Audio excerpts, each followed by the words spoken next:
یہ حدیث نمبر 19 40 نبوی کی روح دین کے اعتبار سے ایک بہت ہی اہم مسئلے سے بحث کرتی ہے۔ اس کے راوی ہیں حضرت عبداللہ ابن عباس، جن کی کنیت ہے ابو العباس، یعنی ان کے والد کا نام بھی عباس ہے، ان کے بیٹے کا نام بھی عباس ہے۔ عن ابی العباس عبداللہ ابن عمر ابن عباس رضی اللہ تعالی عنہما۔ تو اس میں چونکہ جیسا کہ میں نے عرض کیا کہ استعانت باللہ، مدد مانگنی ہو تو صرف اللہ سے مانگو، یہ دین کی روح کا ایک بہت اہم مسئلہ ہے، بہت اہم موضوع، روح دین۔ میں نے اسی لیے آج سورہ فاتحہ کی تلاوت کی شروع میں کہ اس مسئلے کی اہمیت جو ہے اس کا آپ کو اندازہ ہو جائے۔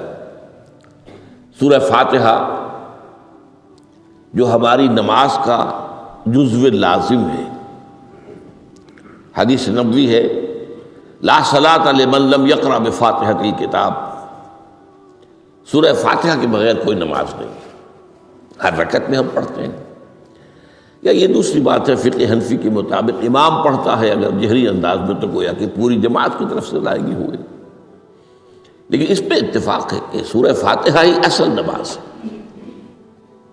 اسی لیے ایک حدیث میں جو مسلم شریف میں آئی ہے حضرت ابو ہریرہ سے، سورہ فاتحہ کی تجزیہ کیا گیا ہے مضامین کا، اور وہ حدیث قدسی ہے۔ قسمت الصلاۃ بینی و بین عبدی نصفین، اللہ فرماتا ہے میں نے نماز کو اپنے اور اپنے بندے کے درمیان برابر برابر تقسیم کر دیا۔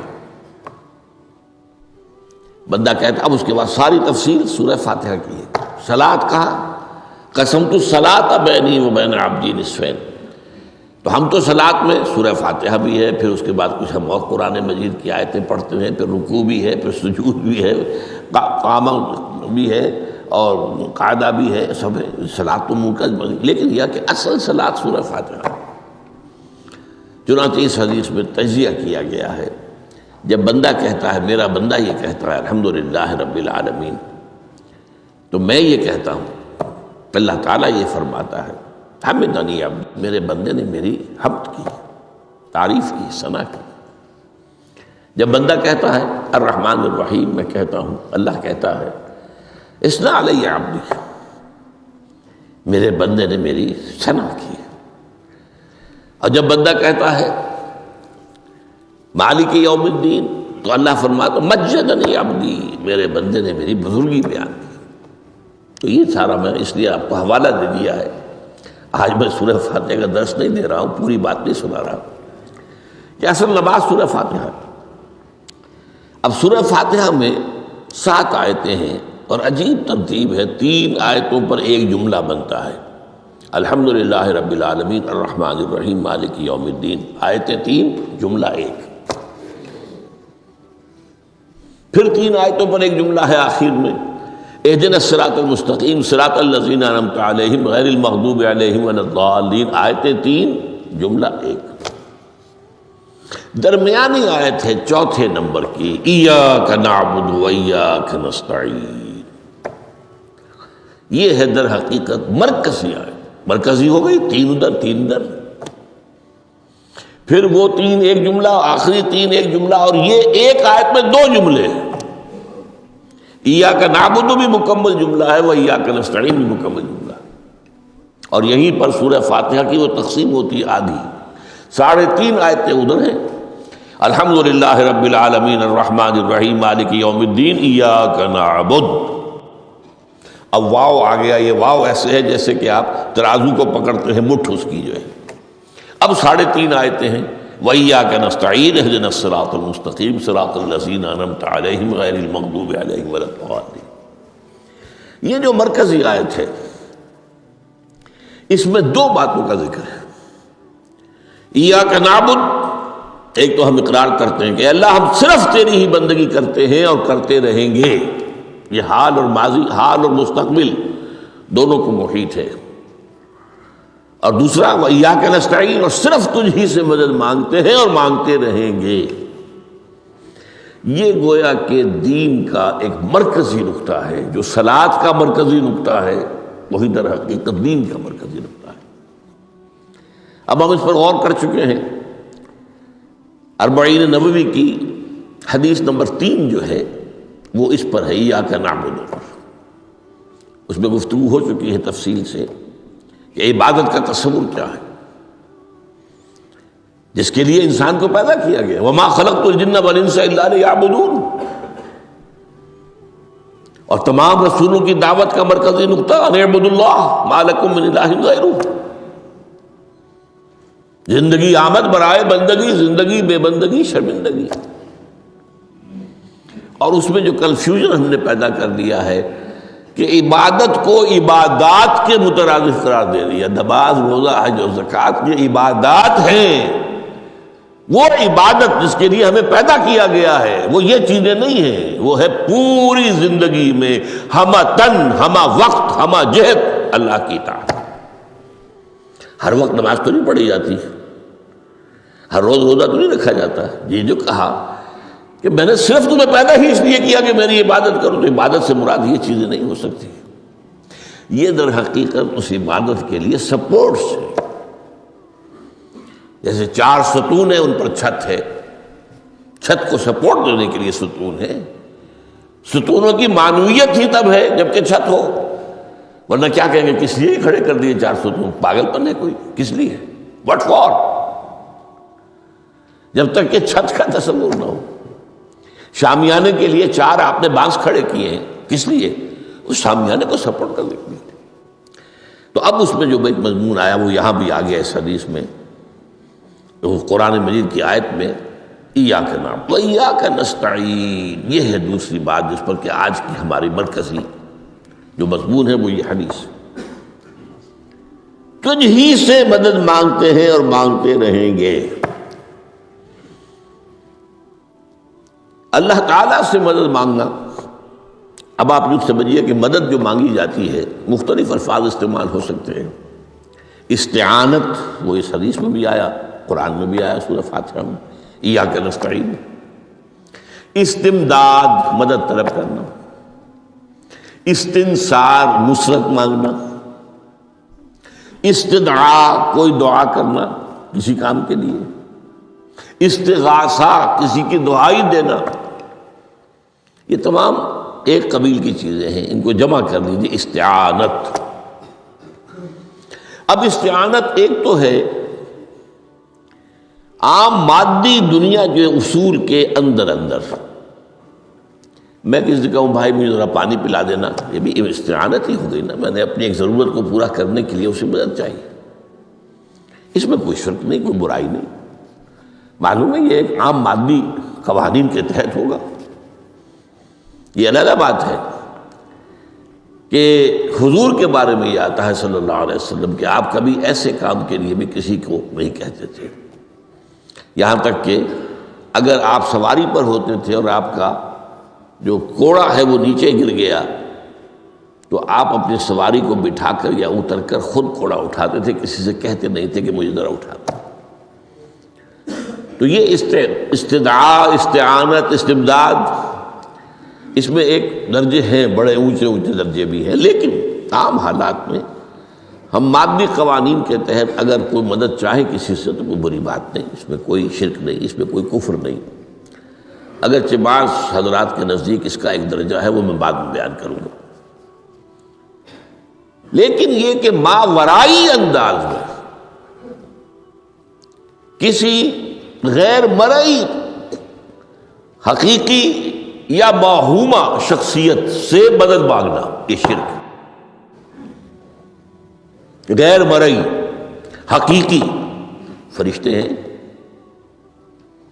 غیر مرئی ہے حقیقی ہے، موہومہ جنہوں نے گاڈز اینڈ گاڈیسز اور آلہہ بنا لیے، دیویاں دیوتیاں بنا لیے، یہ موہومہ ہے، ان کے وہم کی پیداوار، وہ بھی غیر مرئی ہے، وہ انہوں نے تصویریں بنا دی ہیں پوجنے کے لیے، لیکن وہ یہ کہتے ہیں کہ یہ تصویریں جو ہم نے بنائی ہیں یا یہ مجسمے بنائے ہیں، بت بنائے ہیں، یہ صرف توجہ کے ارتکاز کے لیے ہے تاکہ پورا مراقبہ کر سکے ہم، اپنی توجہ کو مرکوز کر سکیں. ہمیں بھی پتا ہے کہ ان بتوں میں کچھ نہیں ہے. ایک عام ہندو ہے بیچارہ، عام جاہل دیہاتی، وہ تو یہی سمجھتا ہوگا کہ اسی میں ہے سب کچھ، اس بت ہی کے اندر ہے. لیکن جو پڑھے لکھے ہندو ہیں، جو تعلیم یافتہ لوگ ہیں، ڈاکٹر رادھا کرشنن بہت بڑا فلسفی تھا، جو آپ کو معلوم ہے بھارت کا صدر رہا ہے، بہت بڑا فلسفی. تو اس کی ایک کتاب ہے انڈین فلسفی پہ، اتنی موٹی موٹی 2 جلدیں ہیں اور بڑی باریک ٹائپ کی.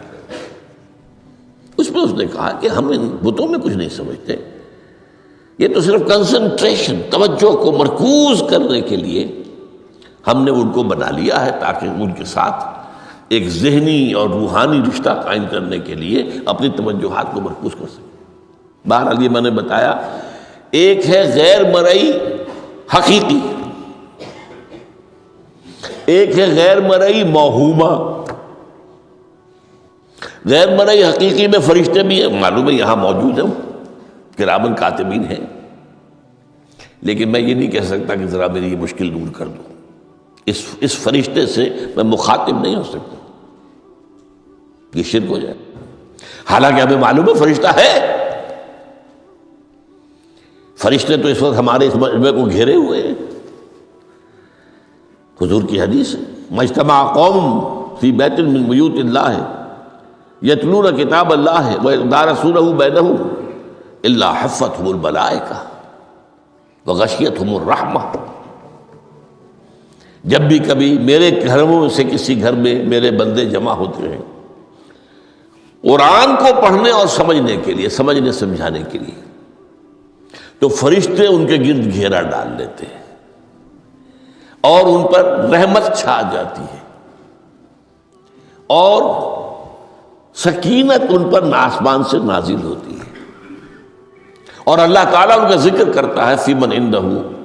دیکھو اے فرشتو، تم تو کہتے تھے نا کہ اے اللہ تو یہ خلیفہ بنانے چلا ہے آدم، یہ تو دنیا میں فساد مچائے گا. دیکھو وہ میرے بندے وہ کیا کر رہے ہیں. اللہ تعالیٰ ذکر کرتا ہے ان کا اپنی اس مجلس میں، وہ جو ملائے اعلیٰ کی مجلس ہے، جو اللہ تعالیٰ کے قریب ترین جو فرشتے ہیں ان میں. تو فرشتے ہیں لیکن مدد نہیں مانگی جا سکتی.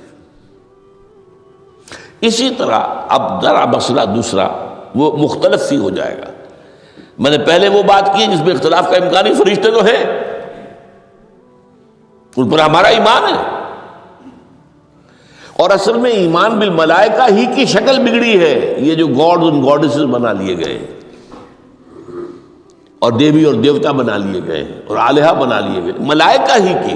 ملائکہ کو اللہ نے ایک ایک کام کے اوپر معمور کیا ہوا ہے. یہ پہاڑوں کا فرشتہ ہے، یہ بارش کا فرشتہ ہے، یہ فلاں کا فرشتہ ہے. انہوں نے انہی کو دیوتا بنا لیا. بس غلطی کیا لگی کہ ان کا کوئی اختیار بھی ہے. ہمارا ایمان کیا، فرشتوں کا اختیار کوئی نہیں.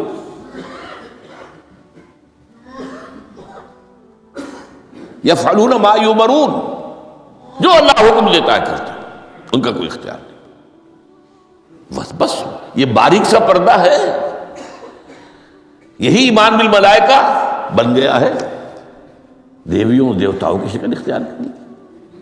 عرب کے لوگ خدا کی بیٹیاں کہتے تھے وہ، یہ فرشتے خدا کی بیٹیاں ہیں. ان کے نام پر لات، یہ مؤنث نام ہے، لات. عزا عزیز کا مؤنث ہے، منات یہ سب مؤنث نام ہے. یہ دیویاں ہیں، یہ اللہ کی بیٹیاں ہیں، فرشتے ہیں اصل. تو میں نے کہا کہ پہلے میں نے بات کی ہے وہ غیر مرئی کہ جو یقینی ہیں، متفق علیہ ہیں، فرشتے ہیں. ایک ہے مختلف فی، وہ یہ ہے کہ اولیاء اللہ کی ارواح بھی، ان کو بھی یہ، اگر یہ قول امام الہند شاہ ولی اللہ دہلوی کا نہ ہوتا تو میں کبھی اس کو تسلیم نہ کرتا. ان کا قول ہے کہ اللہ تعالیٰ اپنے جو بڑے محبوب بندے ہوتے ہیں ان کے انتقال کے بعد ان کی ارواح کو بھی فرشتوں کے جو درجہ اسفل ہے، سب سے نچلے درجے کے جو فرشتے ہیں، ان میں شامل کر دیتے ہیں. اور اللہ کے احکام کی جیسے تنفیذ وہ فرشتے کرتے ہیں وہ بھی کرتے ہیں. اب یہ مختلف ہی مسئلہ ہو گیا، سب کے نزدیک نہیں ہے ایسا. لیکن یہ کہ بعض کے نزدیک شاہ ولی اللہ کہہ رہے ہیں تو اس کو تو ہم اٹھا کر ردی کی ٹوکری میں تو نہیں پھینک سکتے بات، لیکن ان کو بھی نہیں پکارا جائے گا. وہ ہے، وہ بھی اللہ کی سول سروس کے اندر بھرتی ہو گئے. سول سروس ہے نا، اس کے کارڈرز ہیں ہمارے ہاں. پٹواری سے آپ چلیں گے تو ریونیو کا محکمہ جو ہے، پٹواری پر گرداور اور گرداور سے گرداور، قانون گو اور اس سے اوپر اور نائب تحصیلدار، یہ چلے گا. تو فرشتوں کے بھی گریڈ ہیں، طبقہ اسفل، طبقہ اعلیٰ. تو اگر اللہ تعالیٰ اپنے نیک بندوں کی ارواح کو بھی اس میں شامل کر دے تو ہمیں کیا اعتراض ہے؟ اور اس کو ماننے سے کوئی شرک لازم نہیں آئے گا. ہاں انہیں پکارو گے تو شرک لازم آ جائے گا. بات سمجھ رہے؟ باریک فرق. فرشتوں کو مانتے ہیں، پکار نہیں سکتے، مدد نہیں مانگ سکتے. اسی طریقے سے ان کو آپ مانتے بھی ہوں اگر کہ وہ ملائکہ کی آخری صف میں ان کو بھی اللہ نے بھرتی کر لیا ہے تو ٹھیک ہے. لیکن یہ کہ آپ اختلاف کریں، اختلاف بھی کر سکتے ہیں کہ اتنی بڑی بات کے لیے کوئی دلیل قرآن مجید سے ہمیں نہیں ملتی. فرض کیجئے کوئی شخص کہتا ہے، لیکن یہ کہ یہ ایک قول ہے، ایک محدث کا ہے. لیکن بعد فرق جو بتا رہا ہوں، ان کو یہ مان لینا کہ فرض کیجئے شیخ عبد القادر جو ہے بغدادی گیلانی رحمۃ اللہ علیہ، ان کی روح اب کہیں آ سکتی ہے، الوا آ سکتی ہے، جیسے ملائکہ آ سکتے ہیں، آ سکتی ہے. روح محمدی صلی اللہ علیہ وسلم آ سکتی ہے. لیکن ہم اس وقت محمد کو پکاریں گے نہیں. پکارا تو شرک ہو جائے گا، دعوت جب دعا کی تو شرک ہو جائے گا. تو یہ ذرا باریک سا فرق ہے جو ہمارے ہاں اس فرق کو نہ سمجھنے کی وجہ سے ہی یا تو انکار کر دیتے ہیں سرے سے، روح آ ہی نہیں سکتی، اور یا یہ کہ پھر ان سے دعائیں اور استدعاء اور استغاثہ، تو یہ دونوں میں جو ہے انتہایں ہو جاتی. اچھا، دنیا کے قانون کے تحت بھی جو میں نے کہا تھا، میں بتاؤں گا کہ اس کا بھی ایک مرتبہ ہے. آپ نے کسی شخص سے ایک کام کے لیے کہا، وہ کام دنیا کے قوانین کے تحت ہے. فرض کیجیے آپ کسی سے کہتے ہیں میری فلاں جگہ پر سفارش کر دیجئے، میرا یہ مسئلہ ہے، 100% درست ہے. لیکن یہ کہ فرض کیجئے کہ میرا جو مدعا علیہ ہے یا جو میرا مد مقابل ہے وہ چرب زبان ہے زیادہ، یا وہ اس نے کوئی لمبی چوڑی سفارش جو ہے فراہم کر دی ہے، تو آپ بھی میری بات رکھ دیں. وہاں قرآن مجید میں آیا ہے سورہ نساء، من یشفع شفاعۃ الحسنۃ، اچھی شفاعت کرنا، صحیح بات. تو اس کے اندر اللہ تعالیٰ نے اجر و ثواب رکھا ہے. اب آپ نے ایک دفعہ کہا، اس نے نہیں کیا، دوسری دفعہ کہا، نہیں کیا، پھر کہا، تو یہ میں ایک بزرگ کا قول آپ کو بتا رہا ہوں کہ یہ شرک ہو جائے گا. ایک دفعہ کہا ٹھیک ہے، یہ سوال ہے، دوسری دفعہ کہا یہ بھی چلیے معاف، اب تیسری دفعہ. اس کا مطلب یہ کہ آپ نے یہ بات سمجھ لی ہے کہ آپ کا خیر اسی کے ہاتھ میں ہے، اور یہ شرک خفی ہو جائے گا. ٹھیک ہے، آپ نے کہا اگر وہ کر دے ٹھیک، کوئی اعتراض نہیں. تو یہ باتیں بھی سمجھنے کی ہیں، کیونکہ آدمی جو ہے اگر پیچھے پڑ جاتا ہے، کہتا رہتا، مطلب معلوم ہوا کہ اس کے ذہن میں یہ بات بیٹھ گئی ہے کہ تمہارا خیر جو ہے، تمہاری بھلائی اسی کے ہاتھ میں نہیں. بہرحال اس تمہید کے بعد اب ہم پڑھ رہے ہیں. حضرت ابن عباس فرماتے ہیں رضی اللہ تعالی عنہ، کنت خلف النبی یوما صلی اللہ علیہ وسلم، ایک دن میں حضور کے پیچھے تھا. اب پیچھے ہونے سے کیا مراد ہے؟ گمان غالب یہ ہے کہ سواری پر، جس کو ردیف بھی کہتے ہیں. واللہ عالم یہ بھی ہو سکتا ہے کہ چلتے ہوئے پیچھے پیچھے چل رہے ہیں ادب کے ساتھ.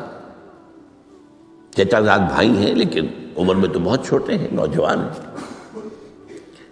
اس کیفیت میں حضور نے اب ان سے خطاب کیا، یا غلام، اے نوجوان، اے لڑکے کہا، اے لڑکے، اعلمک کلمات، میں تمہیں تلقین کرتا ہوں چند کلمات. اب یہ ہے حضور کا طریقہ تربیت و تعلیم و تزکیہ. وہاں کوئی مدرسے نہیں تھے، وہاں کوئی درس کی محفلیں تو نہیں ہوتی تھی، محفل تو ایک ہی ہوتی تھی ہفتے میں، اور وہ جمعے کا اجتماع ہے، باقی حضور کی صحبت ہے، فجر کی نماز کے بعد بھی آپ بیٹھے ہیں، صحابہ بھی بیٹھ کے ہیں، کچھ گفتگو ہو رہی ہے، اسی میں تربیت، اسی میں تعلیم، اسی میں تزکیہ۔ وہ علیحدہ ذکر کے حلقے جو ہے وہ ضربے مارنے کے لیے یہ تو نہیں تھے، یہ تو بات کی ایجاد ہے، میں تو سب مانتے ہیں کہ یہ بات کی ایجاد ہے، یہ مصنون چیزیں نہیں۔ بہرحال حضور نے اے لڑکے یا اے بیٹے، جو بھی آپ اس کا ترجمہ کریں، میں تمہیں چند باتیں سکھاتا ہوں، مطلب کیا ہے، وَعَلِّمُكَ كَلِمَاتٍ، توجہ سے سنو، غور سے سنو، حفظ جان بنا لو۔ احفظ اللہ یحفظک، پہلا کلمہ، اللہ کی حفاظت کرو وہ تمہاری حفاظت کرے گا۔ اب اس سے مراد کیا ہے؟ عام طور پر سمجھا گیا ہے کہ اللہ کے احکام کی حفاظت کرو، کوئی حکم ٹوٹنے نہ پائے، وہ تمہاری حفاظت کرے گا۔ اور ایک مفہوم یہ بھی ہو سکتا ہے، اللہ کو اپنے دل میں محفوظ رکھو، اس کی یاد سے اس دل کو، اس خانہ قلب کو خالی نہ ہونے دو، مستحضر رکھو اللہ کو اپنے دل میں، تو اللہ تمہاری حفاظت کرے گا، اللہ تمہیں یاد رکھے گا۔ اور حدیث قدسی میں یہ الفاظ آئے، میرا بندہ جب مجھے اپنے دل میں یاد کرتا ہے، میں بھی اسے اپنے دل میں یاد کرتا ہوں۔ جب میرا بندہ کسی محفل میں میرا ذکر کرتا ہے، میں اس سے کہیں بہتر محفل میں اس کا ذکر کرتا ہوں۔ اللہ کی محفل تو ملائے اعلیٰ کی ہے، ملائکہ مقربین کی ہے۔ وہ جو امیر خسرو کا شعر ہے، وہ پتہ نہیں کس کیفیت میں انہوں نے کہا ہے، خدا خود میر محفل بود اندر لا مکان خسرو، محمد شمع محفل بود شب جائے کہ من بودم۔ اے خسرو، رات میں جہاں تھا، وہ رات کوئی کیفیت تھی جو گزری ہے، وہ ایک لا مکان کی محفل تھی۔ اب مکان نہیں ہے، لا مکان ہے، مادی نہیں ہے وہ۔ اس کی محفل میں میر محفل اللہ تھا اور شمع محفل محمد تھے صلی اللہ علیہ وسلم۔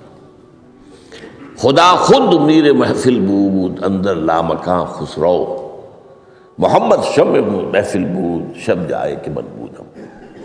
بہرحال اللہ کو تم اپنے دل میں مستحضر رکھو، اللہ تعالیٰ تمہیں بھی یاد رکھے گا۔ دوبارہ فرمایا، احفظ اللہ تجدہ امامک تجاہک، اللہ کو یاد رکھو تو اپنے سامنے موجود پاؤ گے، جب چاہو دعا کرو۔ وہ جو کہا ہے کہ دل میں ہے، جب چاہو مخاطب ہو جاؤ۔ دل کے آئینے میں ہے تصویر یار، جب ذرا گردن جھکائی دیکھ لی، کہیں دور تو نہیں ہے، نحن اقرب الیہ من حبل الورید۔ تمہارے دل میں اللہ ہے تو کہاں جا رہے ہیں اس کو ڈھونڈنے کے لیے؟ اپنے دل میں۔ وہ جو بے دل نے کہا ہے، ستم است گر ہوست کشد کہ بے سیر سر و سمندرا، تجھے غنچہ کم نہ دمیدہ در دل کشا بچمندرا۔ بڑے ستم کی بات ہے کہ تمہارا دل کہتا ہے چلو ذرا باغیچے میں چلو، پھولوں کی سیر کرو، یہ گلاب کا پھول ہے، یہ موتیا ہے، یہ سیر۔ ستم است، بڑے ستم کی بات ہے۔ کیوں بھی ستم کیا ہو گیا اس میں؟ ستم است گر ہوست کشد، تمہاری خواہش تمہیں کھینچتی ہے کہ بے سیر سر و سمندرا، سر و سمن، ذرا ان کی سیر کرنے کے لیے آؤ۔ تجھے غنچہ کم نظر، تو خود ایک غنچہ ہے، تو خود ایک پھول ہے، اللہ کا بنایا ہوا اشرف المخلوقات۔ وہ اشرف المخلوقات سے بڑا کوئی پھول ہو سکتا ہے؟ تجھے غنچہ کم نہ دمیدہ در دل کشا، اپنے دل کا دروازہ کھولو، بچمن درا، اس کے اندر جو چمن آباد ہے وہ کیا ہے؟ روح ہے۔ دل مسکن ہے قلب مسکن ہے روح کا۔ تو احفظ اللہ تجدہ امامک یا تجاہک اپنے سامنے موجود پاؤ گے۔ اذا سالتا فاسأل اللہ، اب آ گیا وہ مرکزی مضمون۔ دیکھو جب مانگو اللہ سے مانگو، غیر اللہ کے سامنے ہاتھ دراز کرو ہی مت۔ ایک حدیث میں آتا، یعنی حرام نہیں ہے، دنیاوی قواعد اصول قوانین کے تحت کسی سے مدد چاہنا، کوئی سوال کرنا حرام نہیں ہے۔ وہ تو میں نے کہا کہ اس پر اصرار آپ کریں گے تو اس میں بو پیدا ہو جائے گی، بدبو پیدا ہو جائے گی شرک کی، لیکن آپ سوال کریں، مدد لیں، اسی پر دنیا قائم ہے، ایک دوسرے کے ساتھ تعاون کے ساتھ۔ لیکن اونچا مقام کیا ہے؟ کسی سے سوال مت کرو سوائے اللہ کے، یہاں تک کہ جوتے باندھنے کا تسمہ تمہیں درکار ہے تو بھی کسی سے مت مانگو، اللہ سے مانگو۔ کیا پتہ اللہ کس کے دل میں ڈال دے اور وہ آ کے تمہیں تسمہ پیش کر دے۔ ہوتا ہے ایسا، بسا اوقات ہوتا۔ جو اللہ کے ساتھ لو لگا کر رکھنے والے ہیں ان کے تو ایسے واقعات ہوتے ہیں کہ دل میں ایک بات آئی اور اس کے بعد وہی بات جو ہے وہ کوئی شخص آ گیا اور اس نے وہ بات پوری کر دی، کیونکہ لوگوں کے دل جو ہے وہ تو اللہ کے 2 انگلیوں کے مابین جسے چاہتا پھیر دیتا ہے۔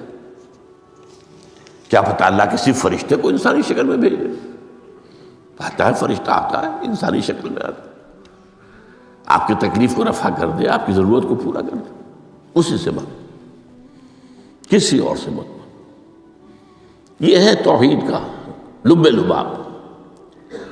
یوں سمجھیے اسلام کی جڑ کیا ہے؟ ایمان۔ اسلام کا جو خارجی نظام عمل ہے، انفرادی اعمال ہو، اجتماعی ہو، ان سب کی روح رواں کیا ہے؟ ایمان۔ ٹھیک، ایک بات ہو گئی۔ ایمان کا خلاصہ لب لباب کیا ہے؟ ایمان باللہ، جیسے ایمان بالآخرہ بھی ہے، ایمان بالملائکہ ہے، ایمان بالانبیاء ہے، ایمان بالرسل ہے، ایمان بالکتب ہے، ایمان بالقلب ہے، لیکن اصل ایمان۔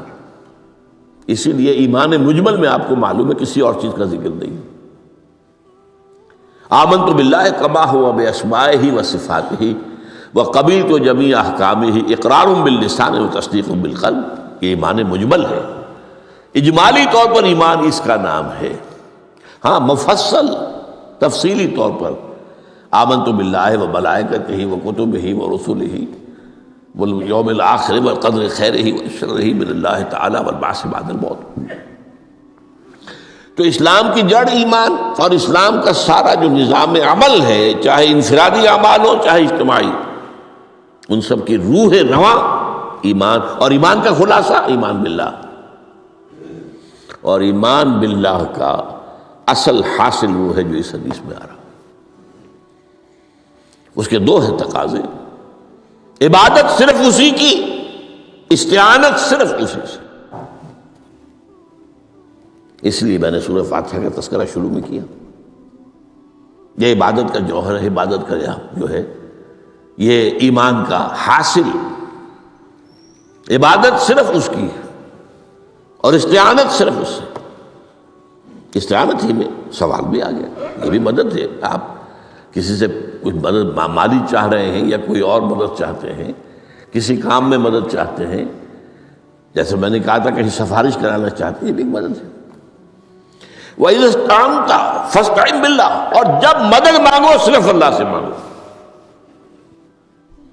اور وہ سارے الفاظ یاد کر لیے، استدعاء، استعانت، استغاثہ، یہ جو غوث اعظم سے استغاثہ کیا جاتا ہے یہ تو شرک ہے۔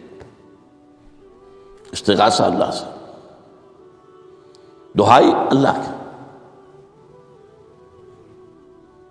اس اعتبار سے استمداد، استعانت، استدعاء، استغاثہ، یہ سب اللہ سے، صرف اللہ سے۔ عبادت صرف اللہ کی، ایاک نعبد، اور استعانت صرف اللہ سے۔ اذا سألت فاسأل اللہ واذا استعنت فاستعن باللہ واعلم۔ اب یہ جو آخری ٹکڑا آ رہا ہے، حدیث نمبر 4 تھی وہ عبداللہ ابن مسعود رضی اللہ تعالیٰ عنہ، اس میں بھی مضمون جو آیا وہ یہاں پر دوبارہ آ رہا ہے۔ واعلم، اور اے میرے بیٹے، میرے بچے، اے عزیز، علم جان لو ان الامت لو اجتمعت علی ان ينفعوک بشیء، اگر سب لوگ جمع ہو کر چاہیں کہ تمہیں کسی شے کا نفع پہنچا دیں، کوئی فائدہ پہنچا دیں، لن ينفعوک الا بشیء قد کتبہ اللہ لک، نہیں پہنچا سکتے وہ تمہیں کوئی نفع مگر صرف وہی جو تمہارے لیے اللہ نے لکھ دیا، پھر کیوں مانگو ان سے؟ یہ تو فعل عبث ہو گیا، بیکار بات ہو گئی، ان کے ہاتھ میں کچھ ہے ہی نہیں۔ لہذا یہ جان لو سب لوگ مل کر چاہیں کہ تمہیں کوئی نفع پہنچا دیں، نہیں پہنچا سکتے مگر وہی کچھ جو اللہ نے تمہارے لیے اگر لکھ دیا ہے تو مل جائے گا، ورنہ نہیں۔ آپ اندازہ کیجئے کہ جو شخص اس سطح پر آ جائے اس میں کتنا استغنا ہوگا، کسی کے سامنے پیشانی رگڑے گا اپنی، کسی کے سامنے ہاتھ پھیلائے گا، کسی کے سامنے اپنی عزت نفس کو ہتھیلی پر رکھ کر پیش کرے گا۔ تم نے سوال کیا تو عزت نفس تو تم نے اس کے سامنے پیش کر دی، اب وہ چاہے تو کچھ اس کا لحاظ کر لے، چاہے تو ٹھوکر مار دے تمہاری عزت نفس کو۔ یہ وہ مقام ہے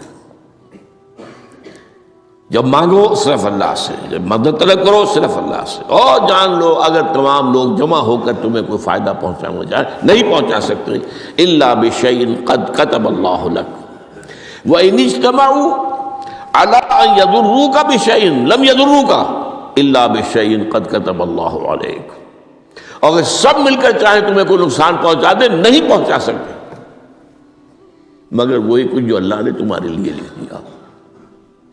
اب بتائیے خوف کی جڑ کٹ جائے گی کہ نہیں؟ یہ جو ایمان جو ہے یہ خوف اور حزن دونوں سے نجات دلانے والی بات ہے۔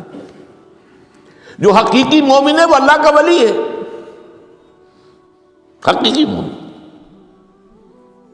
وہ اللہ کا ولی ہے، اور الا ان اولیاء اللہ لا خوف علیہم ولا هم يحزنون، یہ اولیاء اللہ کو علیحدہ مخلوق نہیں ہے، کوئی ان کے سر پہ سینگ نہیں ہوتے، انسان ہی ہوتے ہیں، لیکن حقیقی معنی میں مومن ان اعتبارات سے جو آج ہم پڑھ رہے ہیں، ایمان اس درجے کا پہنچ گیا تو وہ اللہ کا ولی ہے۔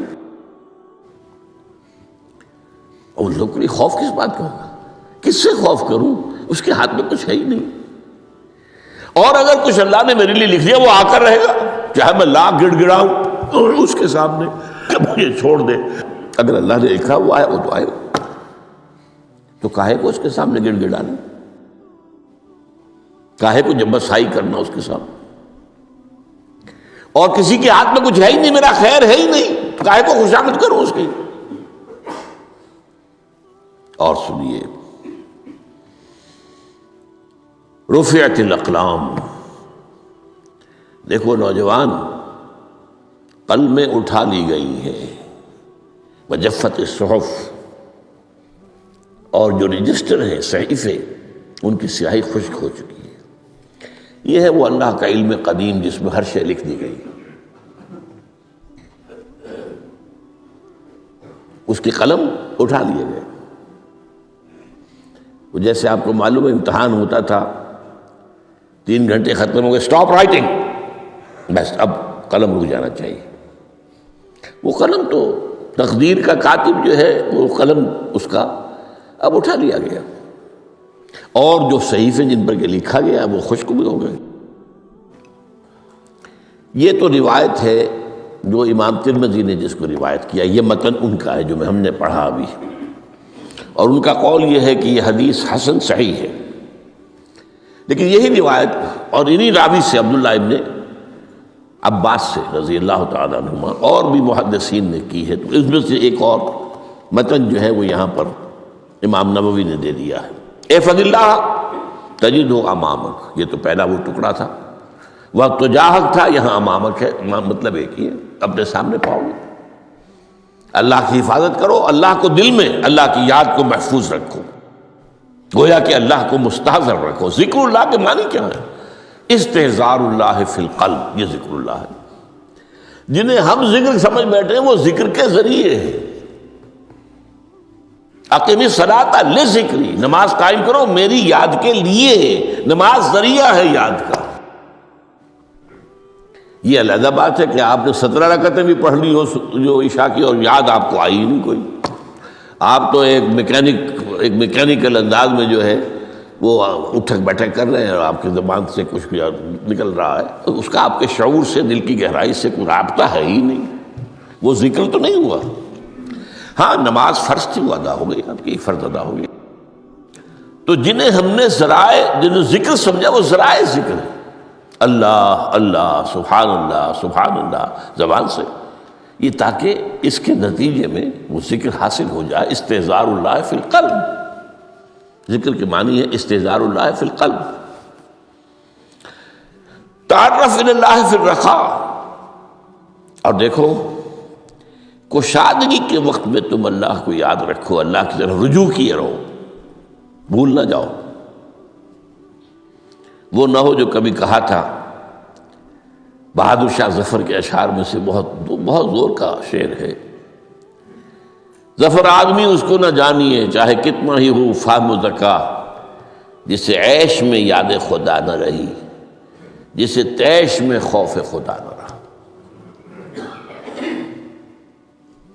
وہ ہے کشادگی کی حالت میں، جبکہ تمہارے لیے کشادگی ہے، اللہ کی طرف رجوع کیے رکھو۔ یعرف کا فی الشدہ، تو اللہ اپنی توجہ تم پر رکھے گا شدت کے وقت میں، جب تمہیں کوئی تکلیف ہے اس تکلیف کو تم پر آسان کر دے گا۔ تکلیف تو آنی ہے، لکھی ہوئی ہے، وہ تو آئے گی، لیکن یہ کہ اللہ تعالیٰ اس کی شدت کو، ایک ہی چیز ہے جس کو ایک انسان بہت شدت کے ساتھ محسوس کر رہا ہے، دوسرا آدمی اتنا نہیں محسوس کر رہا ہے، احساس کا معاملہ ہوگا نا۔ وہ تو اصل میں اگر انسان کی نروز کٹی ہوئی ہے تو احساس ہوگا ہی نہیں، سرے سے ہی نہیں ہوگا۔ تو اس اعتبار سے اللہ تعالیٰ تمہارے لیے اس شدت کی کمی کر دے گا۔ وَعْلَمْ أَنَّمَا أَخْطَأَكَ لَمْ يَكُنْ لِيُصِيبَكَ، اور جان لو جو چیز تم سے چھوٹ گئی ہے، رہ گئی ہے، وہ ہرگز تمہیں ملنے والی نہیں تھی۔ اب آپ نے کسی ملازمت کے لیے درخواست دی ہے، درخواستیں مانگی گئی ہیں، اپنی سی محنت کر لی، نہیں ملی ملازمت، اب آپ بیٹھے ہوئے افسوس میں، رنج میں، غم میں، فلاں نے یہ کر دیا، فلاں نے یہ کر دیا، وہ فلاں جو ہے بڑی تکڑی سفارش لے آیا تھا، فلاں نے رشوت دے دی۔ چھوڑو میاں اس کو، وہ تمہارے لیے نہیں تھی۔ کاہے کو اپنے ذہن کے اندر یہ کھچڑی پکا رہے ہو بیٹھے ہوئے؟ خام خواہ آپ شاید سوء ظن میں بھی مبتلا ہو رہے ہو، کسی نے نہ رشوت دی اور آپ سمجھتے ہو کہ رشوت دی ہے اس نے۔ یہ ساری چیزیں جو ساری سیئات، ان کی جڑ کٹ جائے گی۔ وَعْلَمْ أَنَّمَا أَخْطَأَكَ لَمْ يَكُنْ لِيُصِيبَكَ وَمَا أَصَابَكَ، اور جو چیز تم پر آ گئی، لَمْ يَكُنْ لِيُخْطِئَكَ، ہو ہی نہیں سکتا تھا کہ وہ تم پر نہ آتی۔ یہ کر لیتا تو ہو جاتا، شاید یہ کر لیتا، میں نے ٹیکا پہلے لگوا دیا ہوتا تو یہ بات نہ ہوتی۔ بھائی وہ جو ہونا تھا وہ ہونا تھا۔ اب یہ وہ چیز ہے جس سے انسان میں کیفیت پیدا ہوتی تسلیم و رضا۔ ہم بھی تسلیم کی خو ڈالیں گے، بے نیازی تیری عادت ہی صحیح، اے اللہ جو تو نے چاہا مجھے قبول ہے۔ اسی لیے میں نے آپ کو آیتیں سنائیں سورہ تغابن کی، ما اصاب من مصیبت الا باذن اللہ، کوئی مصیبت نہیں آتی مگر اللہ کے اذن سے۔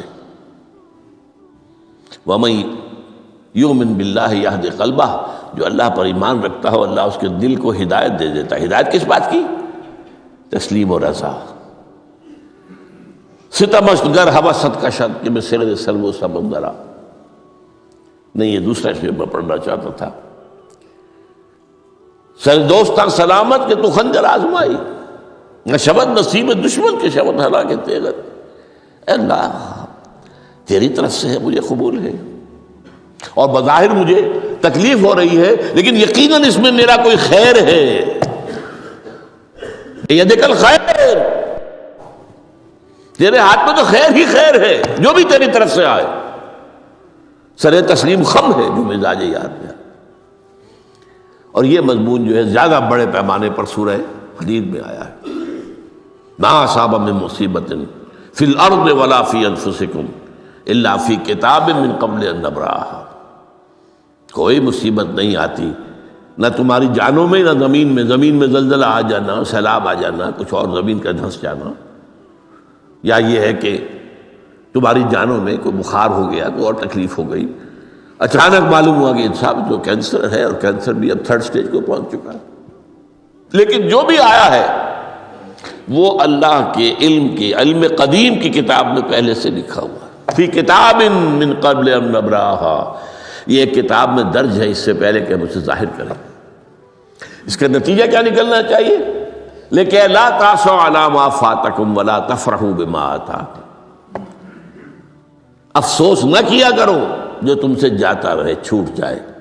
کوئی عزیز فوت ہو گیا، کوئی موقع ہاتھ سے نکل گیا، ارے بھائی میں چوک گیا، بڑا موقع تھا، اب اس پر افسوس کر رہے ہیں. نہیں، جو چیز دیکھیں لا تاسوا علی ما فاتک ولا تفرحوا بما آتاک، جو اللہ تمہیں دے دے اس پر اتراؤ مت. وما اصابک لم یکن لیخطئک واعلم ان النصر مع الصبر. اور جان لو اللہ کی مدد صبر کے ساتھ آتی ہے. جو آئے اس کی طرف سے جھیلو. زبان پر کلمہ شکوہ و شکایت نہ آئے، اللہ سے شکایت نہ آئے. تسلیم و رضا، جو تیری رضا ہے. تیری صحت ہمیں منظور ہے، لیکن اس کو مولانا محمد علی جوہر ایک مرتبہ جیل میں گئے، ایک بیٹی بیمار ہوئی، فوت ہو گئی. اس کے بعد دوسری مرتبہ پھر جیل میں گئے، دوسری بیٹی کو وہی بیماری ہوئی. جیل میں اطلاع ملی کہ بیٹی کو یہ بیماری ہو گئی ہے. تو خط لکھا ہے اشعار کی شکل میں. اس کا آخری شعر یہ ہے: تیری صحت ہمیں منظور ہے، لیکن اس کو نہیں منظور تو پھر ہم کو بھی منظور نہیں.